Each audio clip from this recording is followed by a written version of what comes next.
It's been really rainy here for the past few days, and so it's wonderful to be able to be outside here and enjoy the sunshine on my patio. This is my sunniest spot, and so it's become quite crowded recently with lots and lots of pots. Plants that need sunshine, they're sort of crowded around here. Let me show you some of them. I haven't done that before, and I thought it would be fun to have a little proper look at some of them. This guy here in this container, he is a goji berry. I think this is the second year I've had him, and he hasn't flowered yet. He's supposed to like poor soil, so we don't really know what's wrong with him. I took some cuttings and I actually gave them on to as a present, so I mean the cuttings were easy to take. I might take some more and try to plant them somewhere else in the garden if this guy's not happy.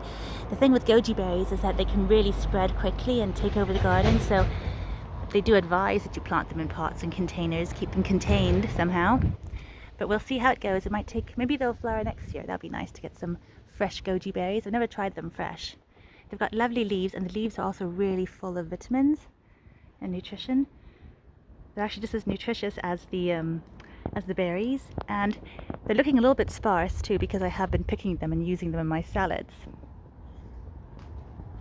Over here we have a really lovely green gauge plum tree. He's got lots of little flowers coming up. These are calendula flowers that should be blooming all around him. I thought it'd be quite pretty. But yeah, there's a green gauge plum I got not too long ago, and you can actually see how much it actually helps to get them planted up, because another one I got at the same time is not doing quite as well because he's left in the pot that he came in. I was going to give him to someone, but I'm actually going to plant him into the garden. These are dwarf green gauge plums, and so they shouldn't get any taller than 1.2 meters, so really, really small, but they have really delicious fruits, so I'm looking forward to those. They might be able to fruit next year, but it's going to be kept, this one will be kept in a pot, and the other little guy will be going into the garden. Here I have my beautiful peach tree. This is also a dwarf peach tree. He had a peach on him because I only got him this year, and he had a peach earlier, and that got pecked off by a bird, I think. I mean, it might have been dropped, but I did see it sort of half eaten, and I thought either the bird picked it and didn't like it. It wasn't ripe at all, it was really small, but yeah, it didn't do well. But I'm going to have to put this guy into a greenhouse later on this year when the winter comes, because he'll get peach leaf curl if he's left out in the winds and weather and in the rain. But once the leaves develop, they're fine to be outside in a sunny spot. He's not in that sunny a position, but I might move him a bit in a second. That's the thing about keeping things in pots. You can just move them around if you see they're not happy. I've got lots of little strawberries in pots and containers. These guys are the ones that were strawberries that taste a bit like raspberry. They've got a bit of a raspberry kick to them. They are framberries. If you look down here, they're shooting out lots of runners now. So I'm going to be potting some of these guys up. I'm going to collect lots of strawberry plants. I want to put them into the garden, but also my sister-in-law wants them, so I'm going to collect lots for her. And look at all these plants. The thing is, they're just multiplying right now, having fruited lots. There's still a few fruits coming, and some of these ever-bearing ones, like down here, we've got a few beautiful ones. Lovely. And these ones are really interesting over here. I've shown them before. They are called balloon berries, and they are little ground cover raspberry plants with really enormous red raspberries. You can see that the raspberries are developing over here, and they'll be big and juicy and red when they're fully developed. So I'll show those to you guys in a little while. I've also got some tomatoes out here, cherry tomatoes, and they're in sort of a Hessian sack. Two of them just right here in the sun, loving life. I think they're just starting to develop some flower buds there. And over here we also have some more balloon berries. The flowers are so pretty and so enormous. how big they are. Really beautiful. This is such a wonderful pelargonium. It smells of cola bottles. That's sweet, called cola bottles. So if you rub the leaves, you get this amazing fresh scent. I just like having them in the house. This one actually overwintered in the greenhouse, even though it was so cold, and it was an unheated greenhouse, so it did super well.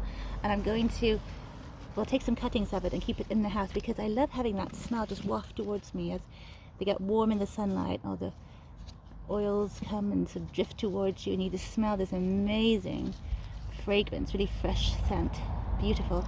And they do have really gorgeous flowers too. It's not in bloom just yet, but I'm hoping it's going to get some flowers soon. Over here we've got some more really interesting things. These guys are pepino melons. I've been growing them from seed, and so they're not going to fruit this year, and they're just in pots, but they're doing quite well. Looking really sweet. They are sort of tree melons, so they're good space savers when you haven't got a big garden. And of course I've got my beautiful yellow lemon drop chilies, which are developing nicely. I'm getting a bit bigger. They're the ones I overwintered in the house as well, so it's lovely to see them all flowering and doing well. I've upped my feeding schedule. I have some special chili feed I give them, and I think it's really been helping. They were nearly dead before I took them outside. I just got so tired of them getting attacked by all kinds of bugs and everything. I just chucked them outside, maybe in the end of May when it was warm enough, and they just really quickly recovered from there and started shooting out loads of growth and just looking really good now. Like that's how they all look. They had all really damaged leaves earlier, but they're just shooting out new stuff all the time, so they're looking really good and healthy. Ah, and here is something I haven't shown for a while. This is my beautiful Sanguinello blood orange. It was completely covered in flowers when I got it not that long ago now. Let's see if I got the date when I got it down here. Yes, it was on the 21st of April. Just look at it. It was, as I said, it was covered in flowers, and now it ended up with one. You can see that in the shade. There's another one there too, and I just realized it had three oranges, 3 blood oranges. They're quite nice size. It developed lots and lots of embryo fruit, and they all dropped one by one or 3 by 3, just lots of drop there. But I didn't feed it for quite a while, and I've gone back to feeding it now for summer because I think they do like food. I think they're hungry, and I just was worried about fruit drop by feeding it. So it's hard to decide what to do. The garden, I should say, is completely covered with butterflies. Let's look over here. The most amazing thing in the garden right now is this huge butterfly bush. It really should be called a tree. It is completely covered in butterflies. You get yellow ones and all kinds of beautiful orange ones. And sometimes they even come and sit on your arm when you're sitting out here. So lovely. It's like magical. Beautiful creatures. Let's see if it wants to come over. Hello. Hi. Come and say hi. Ooh. Nearly. They're very tame. Beautiful little things. Hello. Aren't you gorgeous?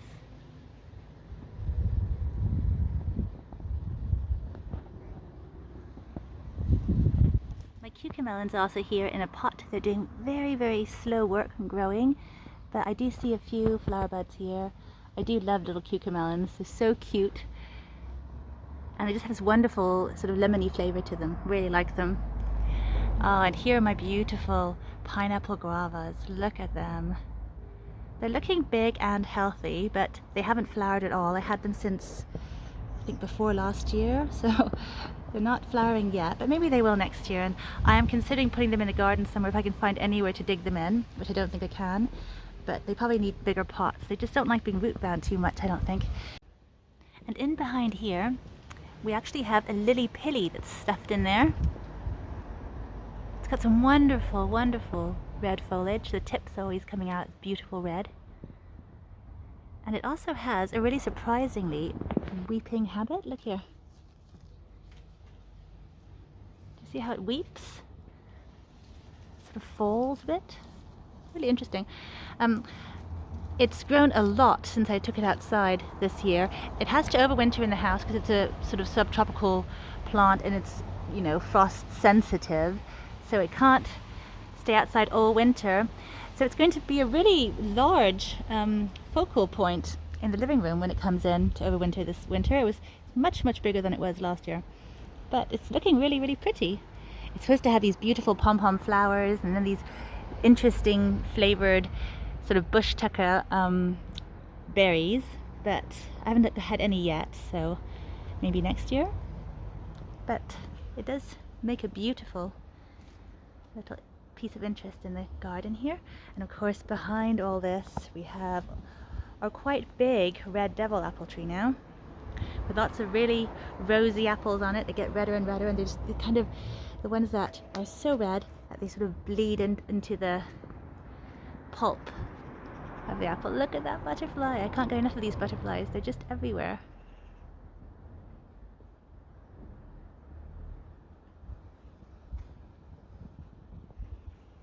But yeah.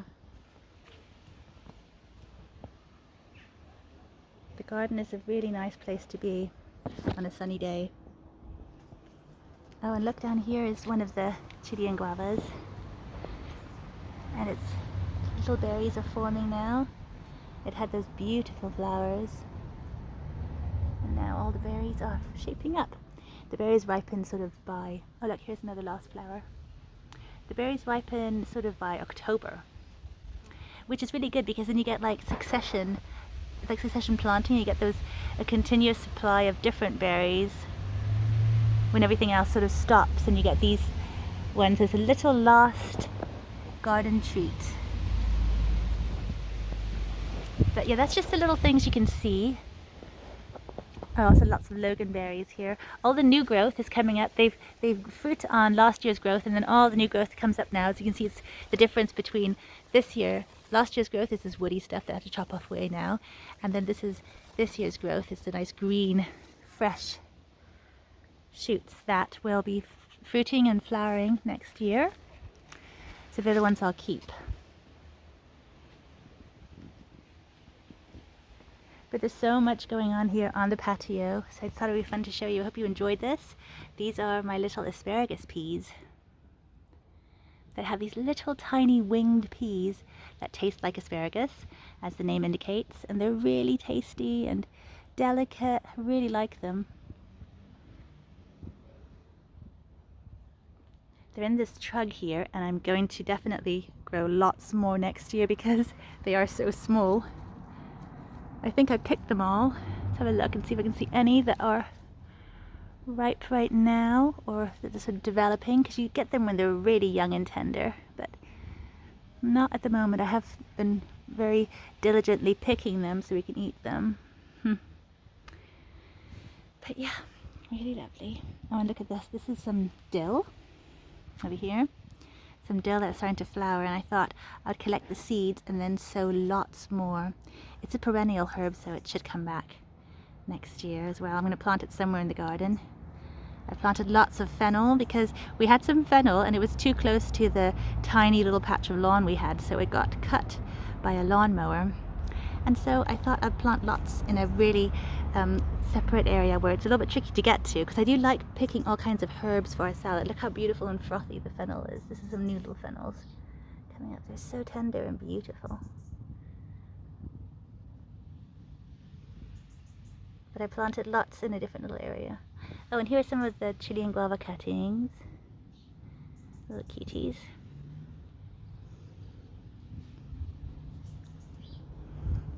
But yeah, I hope you enjoyed this little peek in the little patio garden, what we've got growing in pots. And these things, of course, these beautiful hollyhocks, are just down in the actual flower bed there. But I hope you enjoy this. Let me know what you think. It's quite messy, but it's just trying to make the most of it. We've even got some little Himalayan mulberries over here. Look. chucked in there, basking in the sun. And some physalis over here, growing slowly but surely. These ones are going to start being ready to fruit late in the year, sort of by October or November, I have a feeling. So I'll have to give them some winter protection because the fruits were so good, and I had them all last year, and then all the plants got killed by frost. So I need to keep these guys protected. Maybe just with like some fleece blankets or frost blankets or something, just to keep their roots safe anyhow. Because they can come up from the roots. You see, they've got they really grow out and branch out and everything. But I'm going to try to put them different places in the garden and just get them really going, because I really enjoyed eating these last year. Really bountiful fruiters as well. There's a little bumblebee buzzing about, a busy bee. There it is. They really love hollyhocks. I just thought maybe I should finish with my Australian finger lime, also known as a caviar lime tree, because the fruits on it, which are fruiting for the first time for me, are really fattening up now. They're looking so beautiful out here in the sunshine. This tree does get quite a few spiders on it, and they're actually little money spiders, so the ones you can see. It's not spider mites, but they do like, I suppose because this tree is quite spiky, they're just perfect to weave webs in. But yeah, look at some of these finger limes. They're really getting to be large here. That one there, and I've actually just counted them now. Some of them are smaller. The little guy is more of a finger size, and then this little guy over here, also a bit more fingerish. But some of them are really in there. Look at that one down there, and that massive thorns. That'd be tricky to get out. I'll need to wear some gloves. But I've counted them, and there are actually 9 limes, 9 finger limes. Oh, maybe 10. 9 or 10. They're really hidden in there, but yeah, they're doing so well. I stopped feeding it completely when it was flowering because I was really worried. These guys are a bit more sensitive to overfeeding. They don't like too many nutrients, I suppose, and they're more sensitive than other citrus plants. And so I didn't feed it for a really long time, and I started thinking maybe it needs some, because if you look at some of the leaves, I mean, they're in bright sunshine, so, but they're looking good. They're still, I mean, they look healthy and happy. But I did start feeding it again maybe about 3 weeks ago. I've given it 2 feeds since then, weekly feeds. The summer feed I always use, and they seem to be happy enough with that. Next to it I have a red lime here, and it's also got some little tiny fruitlets on it, so maybe it will also do okay. Who knows? Oh, and here's another one of my red hot lemon drops, yellow lemon drops. When they start ripening, they turn that sort of blackish color, at least it did last year, and then it goes from really dark to yellow. So some of them are ripening, and this is so much earlier than they would do if I'd grown them from seed. So I'm really happy I was able to grow them as perennials. And they just continuously flower too. Beautiful flowers everywhere. So that was just a little bit extra. I haven't even shown you the blueberries. They are still covered, and look at all these berries ripening up in here. I need to do a little pick again. The few that I left out for the birds, so they get a fair share, but lots of them are really starting to turn blue now, but I had to cover. It's always a shame to cover them because they don't look as nice. They're such ornamental plants, such large plants as well. But got lots of beautiful fruits on them in there, so really nice. But that is all for now. Don't want to bore you. Hope you've enjoyed this.